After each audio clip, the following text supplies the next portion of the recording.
So if you live in Israel and you reach 18 years old, you have got to have military service. It's mandatory. Other countries do that as well.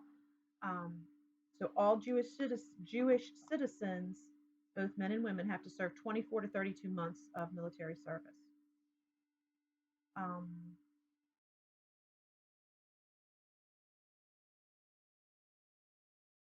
there are some other things that we probably need to go over about Israel, but what you really need to understand is that Jerusalem, which is the capital, is split in half at this point, and Jordan, the country of Jordan, is controlling half of the city, and Israel controls the other half of the city. And so if you look at that map I gave you um, yesterday, you can kind of see how um, the gray area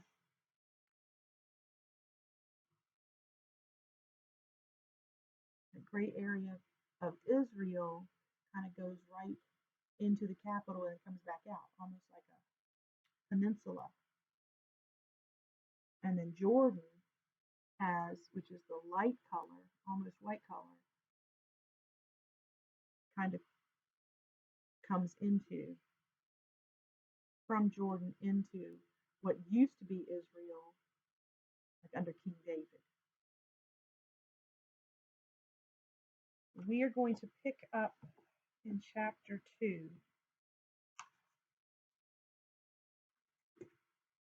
After lunch, Benny clears the table and I wash the dishes. Marty, Benny says, is it true that Nasser wants to push us into the sea?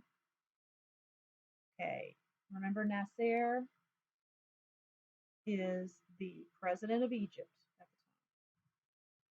Maybe it's true, I say, but the Egyptians already tried that with Moses, and look how that turned out for them. We can take anything they throw at us and still beat them by sundown. I ruffle his hair, which always annoys him, plus my hands are wet and soapy. Benny makes a disgusted face as he touches his soapy hair, and he glares at me. I'm telling Mom! Dad's going to kill you if you wake them up from their nap again. Benny narrowed his eyes, but I'm right. He storms off, and the front door shuts behind him. I dry off the last plate and then slip out as well. As soon as I step out of our apartment building, the sun greets me bright and warm. Jerusalem sits at the edge of the desert. On one side, there are hills dotted with pine trees, streams, and fertile ground. On the other side, toward Jordan, it's all bare ground, parched and brown. The sun radiates off the desert hills like an oven with the door left open. Bedouins still live on those hills like in ancient times, moving from place to place with their camels and tents. Do you remember that book, Bedouin's Gazelle? That is very much like how they still live today. I've only taken 2 steps when I see old Mrs. Friedberg making her slow, painful way up the path. She pulls a small metal cart half filled with groceries. Maudie, open the door for me, she commands in her thick, German accented Hebrew. Mrs. Friedberg and I have a complicated relationship. On the one hand, she's an evil, grumpy woman who enjoys tattling on the neighborhood kids and getting us into trouble. She's the only adult I know who insists I call her Mrs. Everyone else goes by their first name. Even my teachers in school go by the title Mora or More, meaning teacher and their first name. On the other hand, Mrs. Friedberg's apartment has a piano. Before the Second World War, Mrs. Friedberg was a concert piano player and a music teacher in Berlin. When she's in one of her rare good moods, she lets me come into her apartment. She'll play Rachmaninoff and show me basic finger positions and notes. One time she said I had a natural elegance in my wrist positions. I'm not sure what that meant, but it sounded like the nicest thing anyone has ever said to me. When I look at her piano, the white and black keys stretching out before me in a perfect path, the world just makes sense. Ever since she taught me Für Elise, I've played it every time she lets me into her apartment. But it doesn't happen often. Usually Mrs. Friedberg complains about the heat, the idiots in the government, the dirt, the smell, and how nothing in Israel can compare to the elegant greatness of Germany. Not surprisingly, most of us native Israeli Sabras don't enjoy hearing how the country that murdered 6 million Jews is a model of culture and learning. Of course, more than two-thirds of Israel is made up of new immigrants, everyone arriving with their own culture, food, and distinct accents. But they've come here because they consider Israel their home. Mrs. Friedberg never seems to have a kind word about Israel or anyone living in it. I hold the door open for her as she wheels in her little cart. Her face is wet with sweat. Oi, this wretched heat, she says, huffing by me. Why did you go shopping now? Why not in the morning when it's cool? You cheeky boy, she huffs. It's none of your business, but I had an appointment in the morning. Do you need help with the groceries? I ask. Mrs. Friedberg lives across the hallway from us. She told me once that she will never move from this apartment because it's too hard to carry the piano down the stairs. Since it's 1 in the afternoon and all the adults in the building are resting, I also know she won't let me touch her piano. Still, I always try to stay on her good side. Bah, she says at my offer. I know you don't want to spend time with an old woman.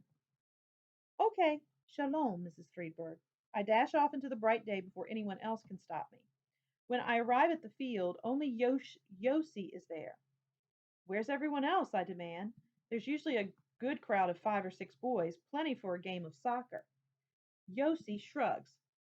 So, what do you want to do? I ask.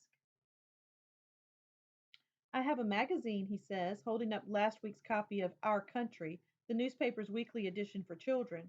Or did you bring marbles? I shake my head. I put my hands on my hips, thinking. I can hear the younger kids laughing on the playground near our field. A small band of boys chases another group, probably playing Maccabees and Greeks. The girls are hogging the swings like they always do. Come on, I say, rising to my feet. Let's go to the fence. What, today? Yossi is usually game for anything, but going to the fence, the barbed wire border between Israel and Jordan, it's a little dangerous. The Jordanian soldiers generally leave our side of the fence alone, but sometimes people throw rocks. Sometimes there are snipers. Yes, of course today, I say impatiently, the conversation from lunch still on my mind. Let's see what they're up to. Our neighborhood is less than a kilometer from the Jordanian border. I head in that direction knowing that Yossi will follow. We cut through open fields and narrow streets racing each other. I'm taller than Yossi, but he's faster.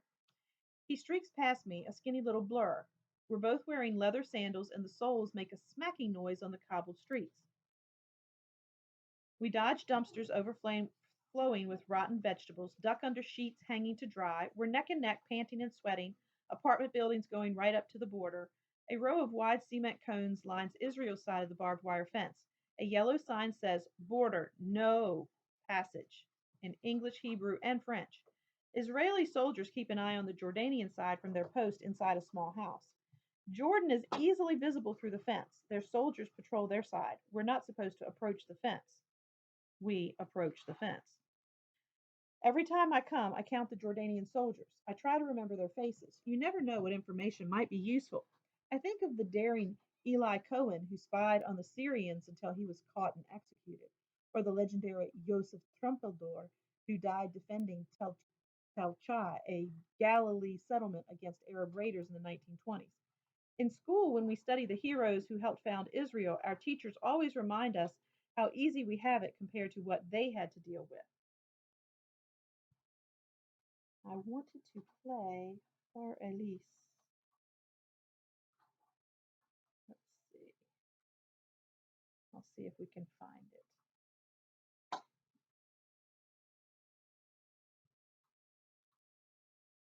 We'll see.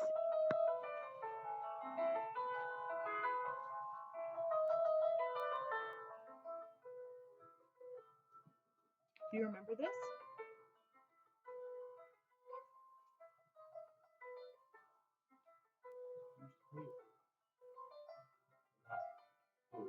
Not Miss Coburn. I'm sure she played that for you guys.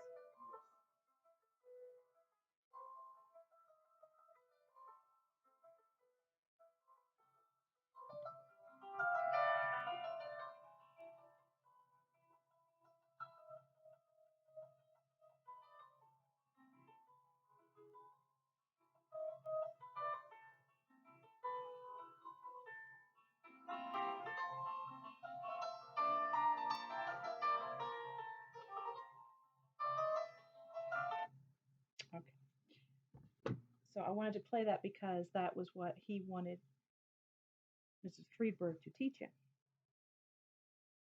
Also, they would play Maccabees and Greeks. Um, in 198 BC, the Seleucid Empire conquered Israel, took it from the Ptolemy rule, and then Antiochus wanted to make the Jews a Greek or Hellenistic nation. So he built a gymnasium directly opposite the Jewish temple, and he placed an idol in it, desecrating it. He outlawed circumcision and the Sabbath day, and in 167 BC, a Jewish priest named Matthias and his 5 sons, who became known as the Maccabees, or the Hammer, formed a guerrilla army and eventually forced the larger Seleucid Empire out. In 165 BC, the Maccabees cleansed the temple, and the annual celebration of Hanukkah celebrates that event. That's where Hanukkah comes from. So, um, with the candlestick, yes, the candle. So, that's like a game. In America, you play or used to play. I don't know many kids play it anymore, but like Cowboys and Indians, or hmm, probably be politically incorrect to say that, but I mean that's what kids did. Um, so their version of that, Maccabees and Greeks, is kind of what they were playing. All right, back to reading. So they approach the fence even though they're not supposed to. If I ever see anything unusual at the fence, I'll tell Gideon, that's his brother, and he'll tell his commander. There's one soldier in particular that I see here a lot. He's a little older than most of the usual patrollers, short and slightly fat.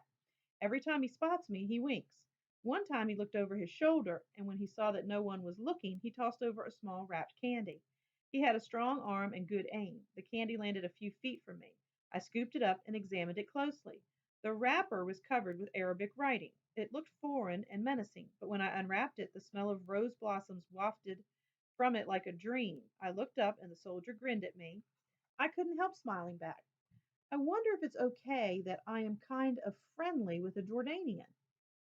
The Jordanians are led by King Hussein. His grandfather, King Abdullah, was killed 17 years ago when he came to pray at the Temple Mount in East Jerusalem. An assassin shot him because he was considering peace with Israel. King Hussein was 12 years old at the time, which is my age, and standing at his grandfather's side when the king was shot. My soldier is not at the fence today. A different soldier sees us. He hitches his rifle and then slings it off his shoulder. Yossi squeaks in fear. Let's get out of here! My friend turns and runs. I wait a beat, glaring at the soldier. We lock eyes. My heart thumps in my chest. My brain is telling me, go, run away. The soldier's face is flat, blank, but his eyes glint darkly. He holds his rifle in both hands, staring me down. My legs ignore my mind, my fist clenched by my sides. On the other side of that fence is the rest of Jerusalem, the heart and soul of my people. The old city, King David's tower, the Mount of Olives, and most importantly, the Western Wall. It's part of the retaining wall from the temple, destroyed first by the Babylonians and second, final time by the Romans 2,000 years ago. It is the holiest and most important place for all Jews. We pray in synagogue facing east. That's the direction of the Western Wall. We end every Passover meal with the pledge, next year in Jerusalem.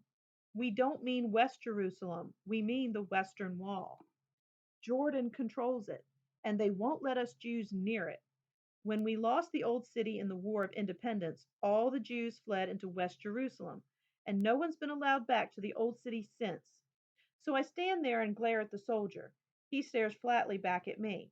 He spits to the side and then lifts his rifle, taking aim at me. My heart races so fast it feels like it will explode in my chest, saving the soldier a bullet. Run, run, my mind screams, but my knees are locked. I can't move. I watch the soldier as if in slow motion. The barrel slowly lifts, the empty black hole coming up. Suddenly, someone grabs my arm and yanks me hard. I spin, breaking eye contact with the soldier.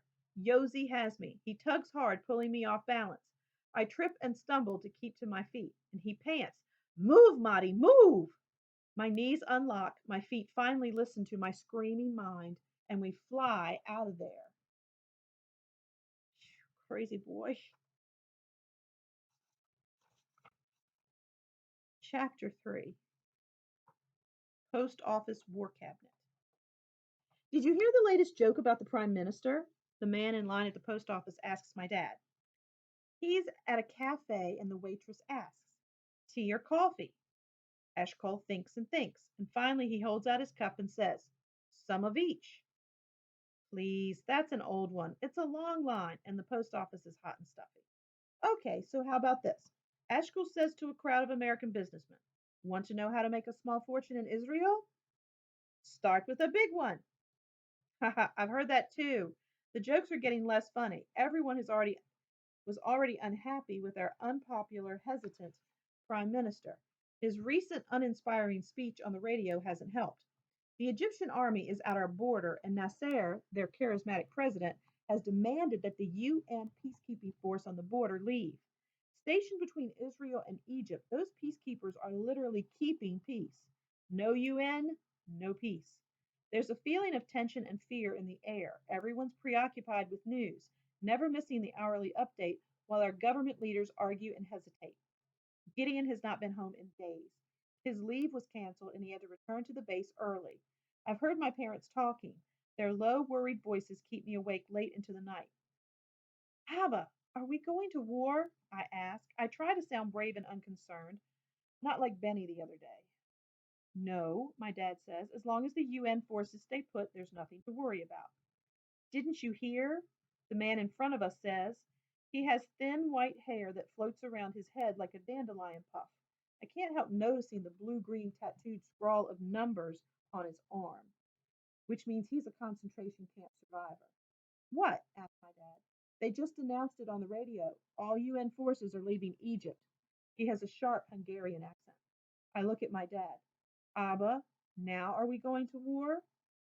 He presses his lips together until his mouth turns into a thin white line. We're still a long way from war. Not that long, my friend, the Hungarian says in a mocking voice. Mark my words. The UN pulls out, the Egyptian tanks start rolling across the Negev into Israel. No, no, says the woman behind us. She's wearing a purple house dress and thick-soled shoes. The Americans will put a stop to that. From her accent, I can tell she's a Sabra like us, a native-born Israeli. Wishful thinking, says the Hungarian in front of us. No one is coming to help us. You're wrong, says a thin man in a white button-down shirt and black trousers. An Iraqi Jew. The Russians are behind this business with Egypt, so the Americans will back us, even if it's just to cause trouble for the Russians. Mark my words, we're going to be on our own, says the know-it-all Hungarian. We were on our own in Europe during the Holocaust, on our own here in 1948, and we're on our own now. The Jews have no friends. How can you talk like that? Scoffs the woman behind my dad. The arguments continue as we scoot forward in line. Finally, it's our turn. We buy a sheet of stamps and a package of aerograms. This stationery for overseas letters folds into thirds, and the little flaps seal it into a self contained envelope. My mom's sister, Aunt Rachel, works in the Israeli embassy in Washington, D.C. My mom writes to her every week.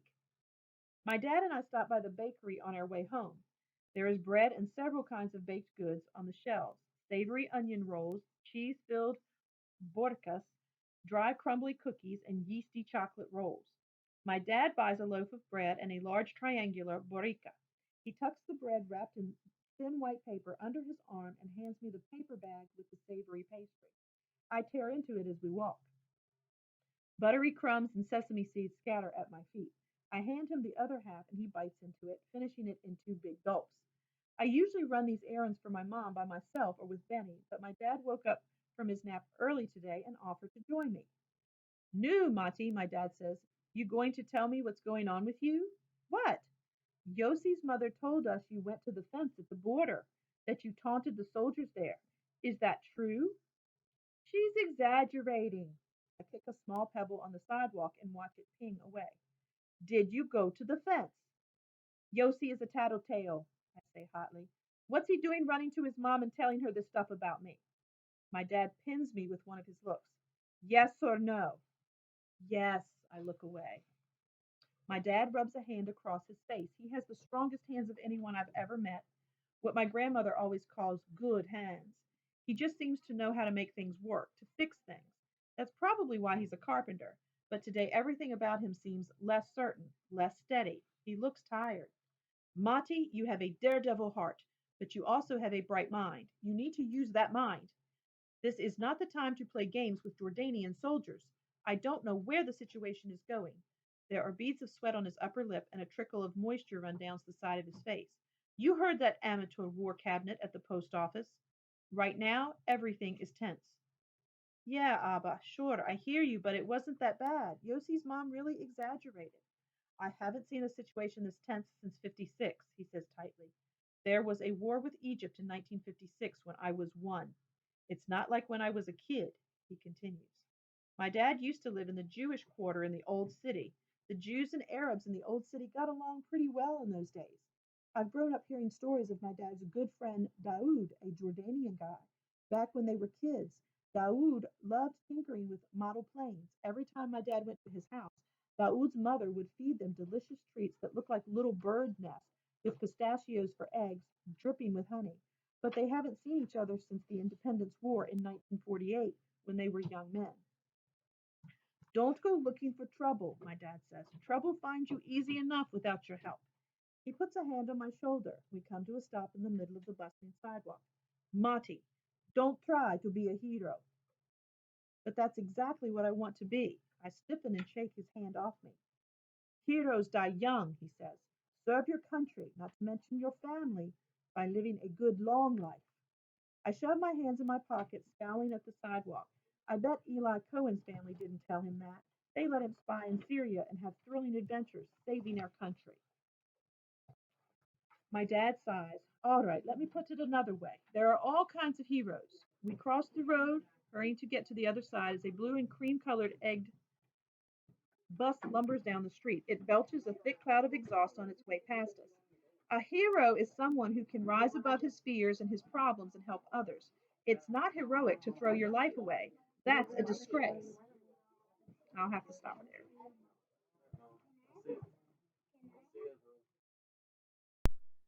A hero is someone who can rise above his fears and his problems and help others. It's not heroic to throw your life away. That's a disgrace. Okay, but in fact, we have a hero in our building. We do?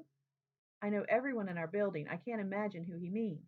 I try to picture our ancient upstairs neighbor, Shlomo, charging a sand dune in the First World War. Miss Friedberg, my dad says. What? I almost choke. Oh, yes, my dad says. In all seriousness, she's a tremendously brave and strong person. First, she's tiny, not strong, I say, ticking my points off on my fingers. Second, she's mean. Think, Maudie. Think about what she's been through, my dad says, a little impatiently. She lost everything: her country, her home, her family, her language, her profession, and still she perseveres. It was devastating for my parents to flee from the old city into West Jerusalem. But at least for them, the language and culture was the same here. Mrs. Friedberg immigrated to a new land. She learned a new language. She made a new home after she lost every single member of her family. There aren't a lot of people who would be able to do that. She's a hero because she lives on. That doesn't sound like a real hero to me. Do you understand? My dad asked. I just shrug. I know my dad is smart, but sometimes he has weird ideas. Spies are heroes. Paratroopers are heroes. Little old ladies who complain about the heat are not heroes. My dad sighs. I can feel him looking at me in frustration. He pulls out a folded handkerchief from his pocket and mops the sweat on his face. Do you think Saba and Safta can come for Shabbat dinner this week? I asked to change the subject. Good idea, let's ask them, my dad says. He ruffles my hair, and I know he isn't mad anymore, but from the way his shoulders stay high and stiff, I can tell he's still worried about the situation. We walk on, no longer talking.